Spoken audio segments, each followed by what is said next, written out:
Breaking news చూస్తున్నాం. Delhi liquor కేసులో కవిత petition పై సుప్రీంలో విచారణ జరిగింది. ఈడీ అరెస్టును సవాల్ చేస్తూ ఎమ్మెల్సీ కవిత పిటిషన్ వేశారు.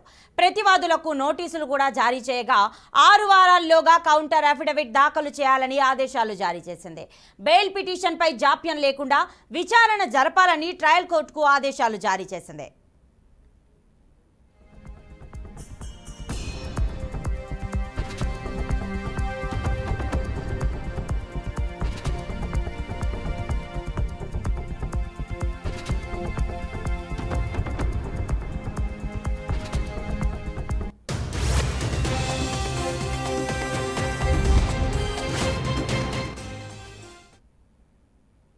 ఇక ఢిల్లీ లిక్కర్ కేసులో కవిత పిటిషన్ పై సుప్రీంలో విచారణ జరిగింది. మరి దీనికి సంబంధించిన పూర్తి డీటెయిల్స్ మా ప్రతినిధి క్రాంతి అందిస్తారు.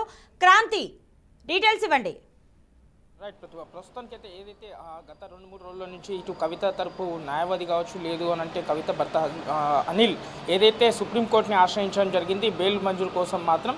అయితే ఇదే అంశంలో ఈరోజు ఎందుకనంటే ఇటు ఈడీ అధికారుల న్యాయవాది ప్రస్తావన కావచ్చు, లేదు అంటే కవిత తరపు నుంచి న్యాయవాది కావచ్చు వాదనలు విన్న తర్వాత ఈరోజు ఉదయం మాత్రం ధర్మాసనం మాత్రం తీర్పు ఇవ్వడం జరిగింది.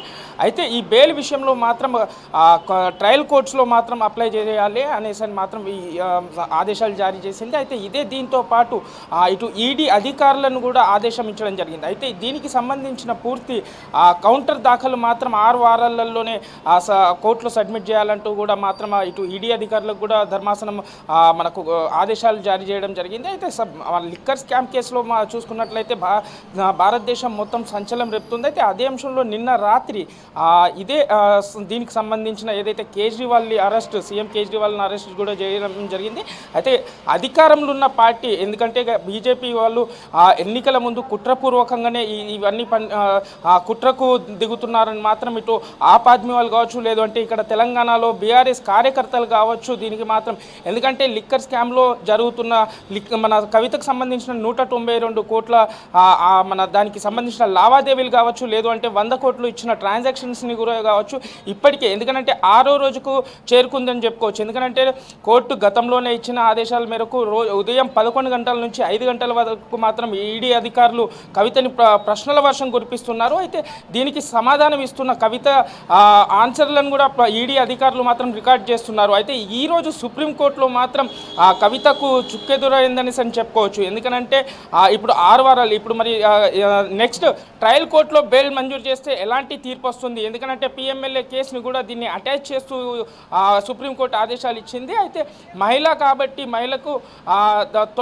త్వరగా నిర్ణయం తీసుకోవాలని ట్రయల్ కోర్టుకు కూడా సుప్రీంకోర్టు ఆదేశాలు జారీ చేయడం జరిగింది. ప్రతిభ సో క్రాంతి, మరి గతంలో తాను సుప్రీంకోర్టులో పిటిషన్ వేసి దానికి సంబంధించిన విచారణ జరగకుండానే ఇలా తనని అక్రమంగా అరెస్ట్ చేశారని కూడా ఈ పిటిషన్లో తను పేర్కొనడం అయితే జరిగింది.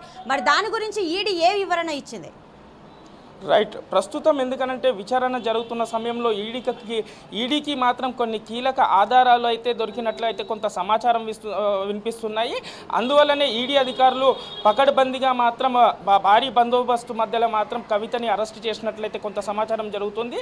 ఎందుకంటే సుప్రీంకోర్టులో కేసు పెండింగ్ ఉండగానే కవితని అరెస్ట్ చేయడంతో పాటు మరోసారి సుప్రీంకోర్టుని ఆశ్రయించిన కవిత భర్త అనిల్ అని తెలుస్తుంది ముందస్తు బెయిల్ కోసం. అయితే మనకు ఇటు కేజ్రీవాల్ విషయంలో చూసుకున్నా కూడా ముందస్తు బెయిల్ ఏదైతే మన రెవెన్యూ కోర్టు ఆదేశాలు బెయిల్ మంజూరు చేసింది. అయినా ఈడీ అధికారులు మాత్రం భారీ బందోబస్తు నిన్న కేజ్రీవాల్ని కూడా అరెస్ట్ చేయడం జరిగింది. అయితే కొన్ని కీలక ఆధారాలు ఉన్నాయంటూ మాత్రం ఈడీ చెప్తుంది. అయితే ఇదే అంశంలో ఎందుకనంటే ఇటు కవితని కావచ్చు ఇటు కేజ్రీవాల్ని విచారిస్తే మరిన్ని విషయాలు కొన్ని కీలకమైన విషయాలు బయటకు వచ్చే ఆలోచనలు కూడా ఉన్నట్టుగా కొంత సమాచారం అయితే వినిపిస్తుంది. Pratibha right Kranti, thanks for the details.